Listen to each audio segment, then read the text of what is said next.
The shore is an ancient world.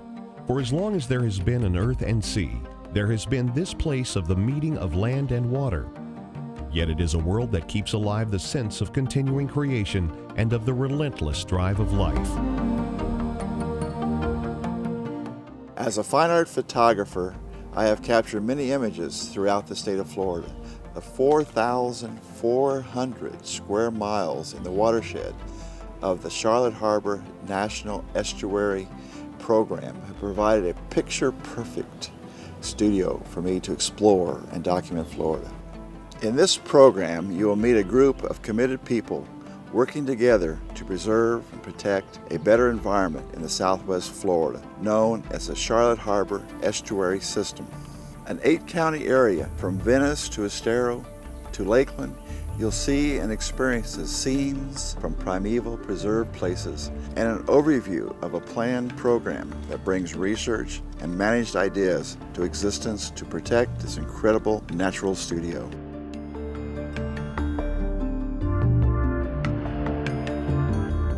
Charlotte Harbor is my life, both personally and professionally. It's serenity. It's Florida in a nutshell. It's one of the most beautiful areas I've ever seen. Diverse, pristine estuary. It's a very important estuary. Its shoreline is lined with mangroves. It's a very pristine and pretty area. Charlotte Harbor is my home. It's a magnificent system. It's a beautiful system. I love it. The Myakka River is the little gem of Charlotte Harbor. Peace River is, in this part of the state, an underused resource. Estero Bay is a wonderful, peaceful place to come and play. Peace River is very important to the whole ecosystem of this area. It's been such a fulfilling experience for me living in this type of marine-related environment. When you let things go and you don't protect it, you will not be looking at pristine, beautiful blue water.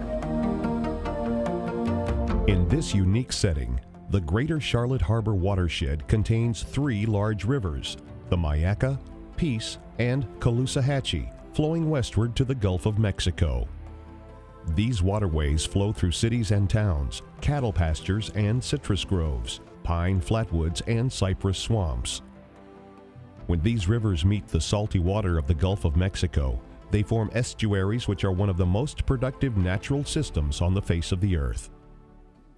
The Charlotte Harbor National Estuary Program is a partnership of citizens, elected officials, resource managers, commercial and recreational resource users working to protect the Greater Charlotte Harbor Estuary by improving the water quality and ecological integrity of the entire watershed.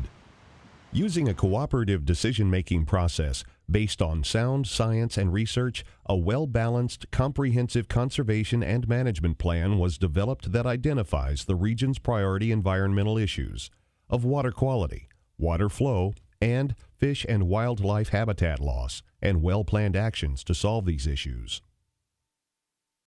The Charlotte Harbor NEP study area encompasses the estuaries in Lemon Bay, coastal Venice, Gasparilla Sound, Charlotte Harbor, Pine Island Sound, Matlacha Pass, San Carlos Bay, and Estero Bay, as well as the Peace, Myakka, and tidal portion of the Caloosahatchee River. The 4,400 square mile watershed includes Charlotte, DeSoto, Hardy, Highlands, Lee, Manatee, Polk, and Sarasota counties. An estuary is a battlefield where things are constantly clashing, forces of energy, forces of matter. Life is struggling to survive. Estuaries are places of transition. The plants and animals that live there are adapted to those conditions, so their productivity is the consequence of disturbance. The estuary is a disturbing place.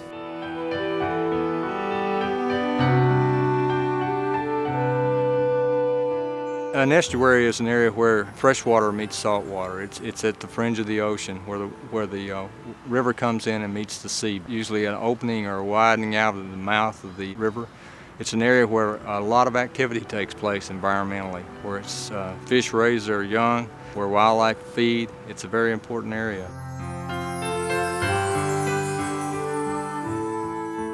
We human beings, for whatever reason, are attracted to waterfronts. We like to live upon them. We think they're scenic They are scenic. We enjoy looking at the wildlife. But one of the problems that persists through time is that the more we crowd our waterfront with human habitation, the less of what we wanted to see when we moved there still exists. In the 60s and 70s, it became obvious that these canal developments in the long term were having a deleterious impact on the larger water quality of the water bodies they were connected to. One of the things we've discovered through time is that you can't separate the estuary from the river that drives the estuary. The mangrove habitat around the harbor is vital to the production of fisheries. Without the detrital biomass that the mangroves provide and the myriad of small creatures that live under the water that consume the mangrove biomass that provide the basis of the food chain for the larger finfishes, the driving force for that estuary is the Peace River. It depends on heavy summer flows.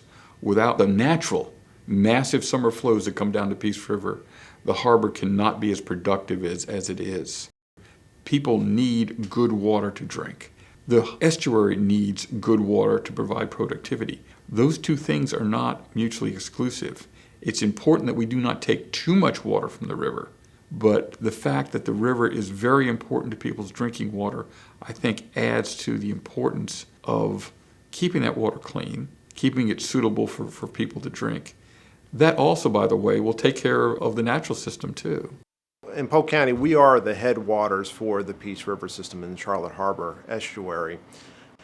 The system has, quite frankly, been abused over the last century.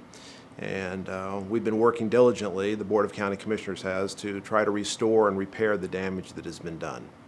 Charlotte Harbor is not going to see improvement and not see maintenance unless we work together on the Upper Peace River system. What we have as a selling feature of why we should have state money or federal money to clean up Lake Hancock and this Upper Peace River system is this is a regional system. It's a statewide resource. And therefore that justifies everybody participating. And of course we need the state, the Water Management District, and the federal government involved. It just can't be one city, one county. It's got to be the entire group. The Board of County Commissioners has an environmental lands program. One of our most recent purchases was 1,260 acres on Lake Hancock. It was a former cattle ranch. The property was ditched and drained about 50 years ago. It has two of the major tributaries into Lake Hancock. It has Banana Creek and Saddle Creek flow through this property. Unless the organic muck that's built up on the bottom of the lake is removed, that lake will never harbor desirable fish and will never discharge better quality water. Charlotte Harbor's water quality is mostly viewed as good water quality by the state of Florida's techniques for measuring water quality. Charlotte Harbor's healthy. The problem that we have really is that the Peace River, which is the major source of freshwater inflow into Charlotte Harbor, is characterized as only fair water quality, and in its upper reaches it's poor water quality. And the very headwaters of the Peace River, a place called Lake Hancock, the water is very poor. And so the problem we've got in Lake Hancock is that it could potentially degrade the upper river and then potentially down into the harbor. And so the big question we have is, how long can we maintain good water quality in Charlotte Harbor while we still have poor water quality in the headwaters of the Peace River? Everything you do on land has the ability to affect the harbor. If you insist on having an immaculate putting green type of lawn, keep in mind that all the water that you're using came from somewhere, came from the Peace River. The water you use for irrigating your lawn, for example, might actually be water that's necessary to keep fish spawning. The pollutants that you pour onto your lawn, too much herbicide, too much fungicide, too much insecticide to keep your mole crickets down, that stuff can make it into the harbor. Rather than agriculture being the biggest source of insecticides and pesticides, etc., it's actually urban landowners trying to get that nice green, perfect lawnscape going. But if they can realize that it's how you maintain your lawn, it's types of activities that occur on land also are important in the harbor, that it's not a single source of pollution. It's not that there's a factory that we need to take offline. Everyone is part of the pollution problem. Everyone can be part of the solution. Charlotte Harbor got its real impetus in the 1970s with Florida initiating a couple new programs. They were called the Environmentally Endangered Lands Program, and it was the Critical Area of Concern Program. Through the 80s, we saw progress being made, but we also saw the fact that water demands just kept escalating. We moved away from concerns about land use densities into stormwater management and just basic water flow management. We don't have an estuary without freshwater flow. And that's why the NEP was definitely pursued to get the flow brought back into the equation. This NEP was designed to have strong local government participation because it's the land use issues, the economic development issues that drive the challenges to the estuary. There's one of the things we realized from our experience of the 70s is the drainage basin itself has to be looked at as a component of an estuarine program. So we knew we had to have sensitivity in the whole basin, bring the whole basin in. When we brought the whole basin in, we brought in understanding that that basin isn't one thing. Different pieces of it are managed or not based upon critical local issues. If we start with Lake Hancock, you've got the stormwater management issues of Lake Hancock, you've got the issues of the industrial mining development that was in that part of the basin, yet it's the headwaters for the river. And the active pumping during the dry season necessary to provide water for the activity up there has caused the aquifer in that area to no longer supply flow to the river dry season and really diminishes it during the wet season. So we have a river that's effectively being managed in different segments based upon the local geology and the local hydrology. So we end up realizing if that area isn't healthy, we won't get the flow we need for the dry season in Charlotte Harbor. It's one of those things, once the resource is gone, it's so much trouble to bring it back even if you can, and it's neglect that causes it to go. Here it is where we know our economy is tied to environmental quality, they call it ecotourism or fishing or going to the beach. So much of our economy is tied to it. It's just stupidity to lose it for short-term gain by a few when it's the long-term cost of the many. And that's what the old heroes were fighting for, and that's what the NEP is reaffirming.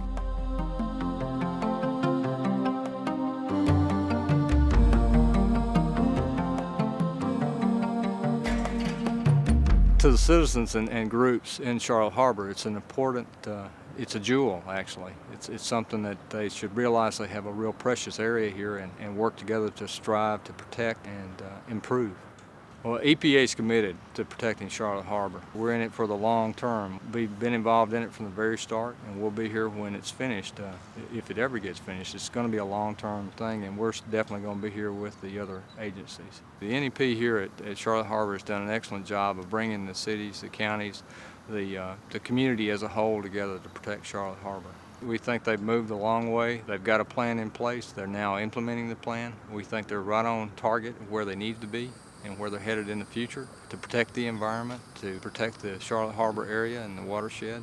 So we think they're right on target.